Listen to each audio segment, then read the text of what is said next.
There's a specific letter from the Canada Revenue Agency that every independent consultant in Canada should be terrified of. It arrives on average 18 to 30 months after you incorporate. It informs you that your corporation has been reassessed as a personal services business.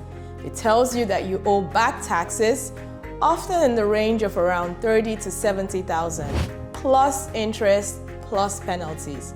And it tells you that going forward, you cannot deduct most of your business expenses. I have watched this letter destroy many independent practices. Not because the consultants did anything dishonest, but because they set up their corporation the way every other consultant they knew set up their corporation.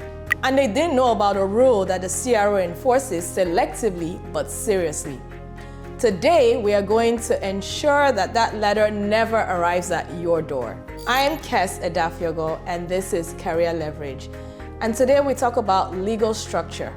Welcome back to Career Leverage. We are in the foundational arc of Season 1. Episode 1 was the strategic case. Episode 2 was the financial math. Today, Episode 3, we tackle the legal and corporate structure decisions that you must make in the first 30 days of going independent, ideally before you sign your first contract. Of course, I'll say my standard disclaimer again because it matters here even more. I'm not a lawyer, I'm not an accountant. The information in this episode is general. It is Canadian and it is current as of the time of recording. Tax rules change, your specific situation may have changed, or you have nuances. So use this episode to know what questions to ask your accountant, not to make the decision without one. 3 things we'll cover. The first will be sole proprietorship versus incorporation. The second is the personal service business rule and how to avoid being caught by them. And then 3, HST registration, banking and the operational setup that catches new consultants off guard. So let's go. Number 1, sole proprietorship or corporation. Let's start with the basic choice. When you start consulting, you are by default a sole proprietor. You don't have to do anything to become one. You just start invoicing under your own name. You report the income on the T2-125 form that's attached to your personal tax return, and you pay personal income tax on that net business income. Sole proprietorship is the right choice in a narrow set of circumstances. You are doing this part-time, you are testing the market, and your total revenue is under, let's say, $80,000 a year.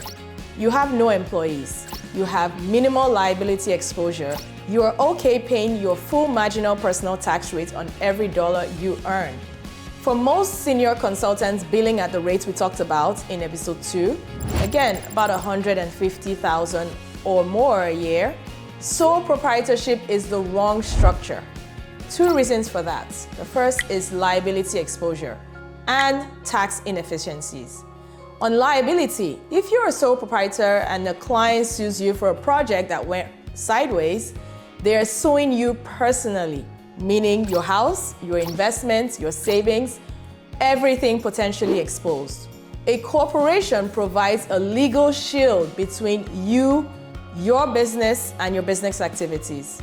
Provides a legal shield between your business activities and your personal assets.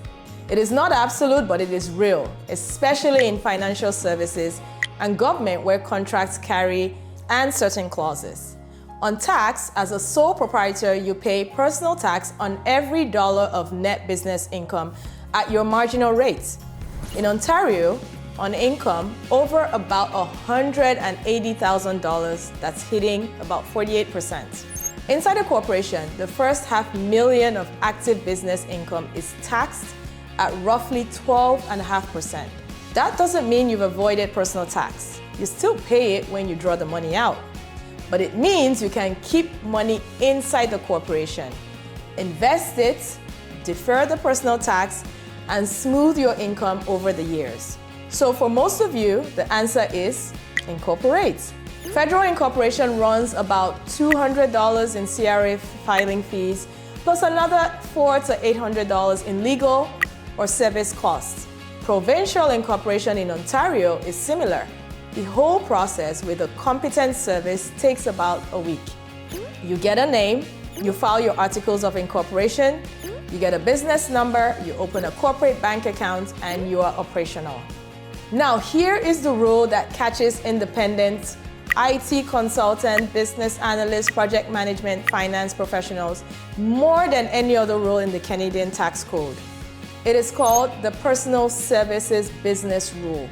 The CRA, in plain language, looks at your corporation and asks, is this consultant really an independent business? Or is this an employee using a corporation as a tax planning vehicle? Here's the test.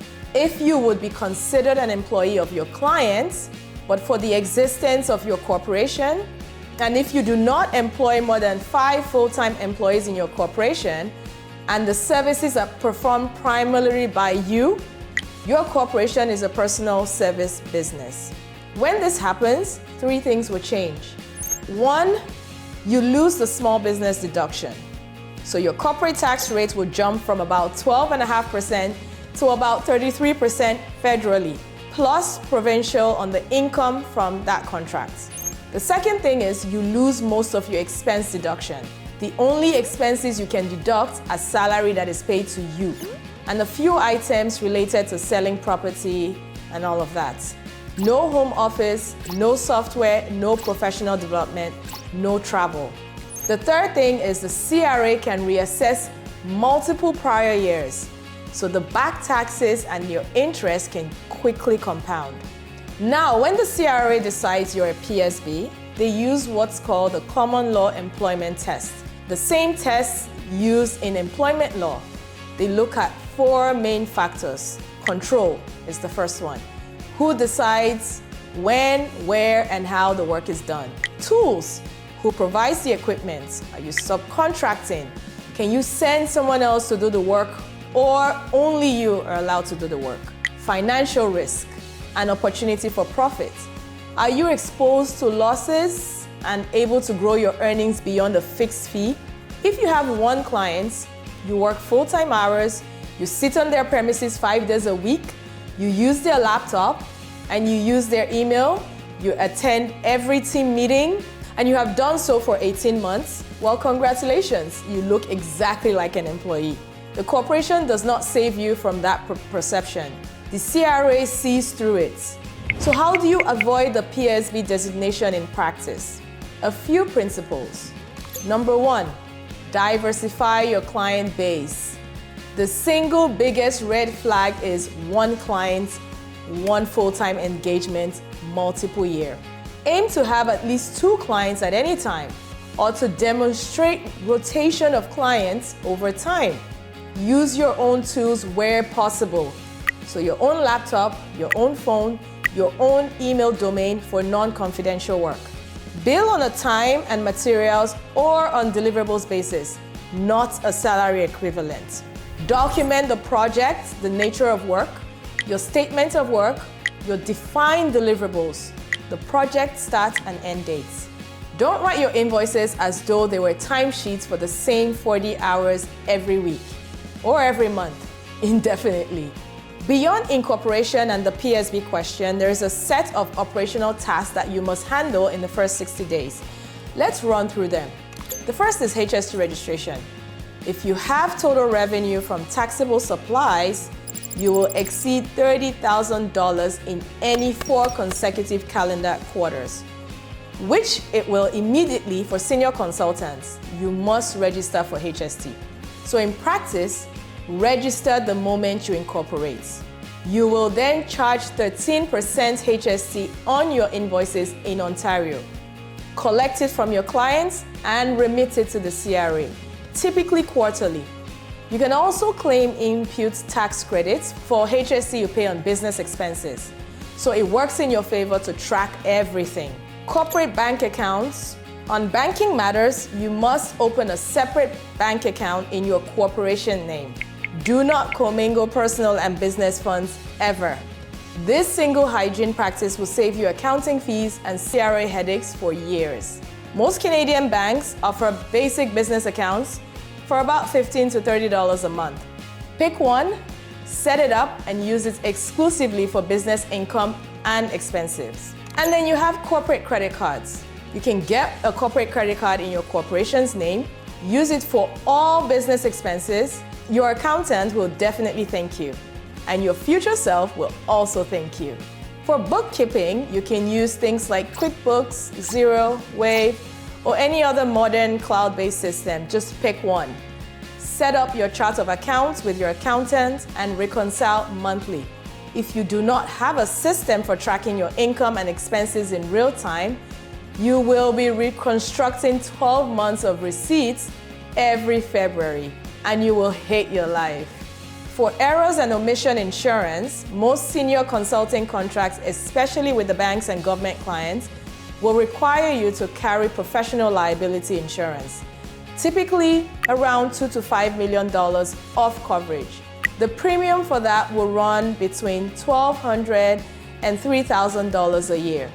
Get it before you sign your first contract. Some clients will not sign you on without it. On registered office and resident director rules, federal corporations require a registered office in Canada and at least one Canadian resident director. Provincial rules may vary. If you're solo, you're typically both the only director and the registered office address. So make sure your registered office address is one you actually want on public record, because it is public. And the last item is the shareholder agreement and the family trust. If you have a spouse and you may at some point want to income split through dividends, talk to your accountant early about share structure. Things like voting versus non-voting shares, and whether a family trust is appropriate. The rules changed significantly in 2018 with the tax on split income reforms. So don't assume that what worked for a colleague 5 years ago still works for you. This is exactly the conversation you have before you incorporate, not after, because changing share structures later on is expensive. So here's what I want you to take away from this episode. Your legal structure is not paperwork. It is the basis of your independent practice. You get it wrong and you spend 3 years dealing with CRA reassessments. You get it right and you have a tax-efficient, liability-protected, scalable business that can actually run for decades. If you take one piece of advice from this episode, take this one. Before you sign your first independent contract, spend an hour with a consultant who specializes in IT contracts, management contracts in Canada. Not a generalist, not your cousin who does taxes on the side, someone who has seen the PSB issue and who understands the Big 5 bank vendor relationships, who has set up dozens of independent consultants. That 1 hour conversation is the cheapest insurance you will ever buy. Show notes for this episode will include a checklist of the operational items I mentioned: incorporation, HST, banking, insurance, the bookkeeping. Use it as a 30-day setup plan. If you don't have an accountant yet, send me a message on LinkedIn and I'll share a short list of practitioners I've worked with or have heard good things about in the Ontario market. There's no affiliate relationships here, just names worth talking to. Again, remember to follow the show, share this episode with anyone who is about to incorporate, and join me next week for episode 4. The next episode is the one that determines whether independent consulting is profitable or punishing. We get into pricing, how to set your first day rates, when to use time and material versus fixed fee, and how to never be the cheapest option in the room. I'm Kes Edafiago. This has been Career Leverage.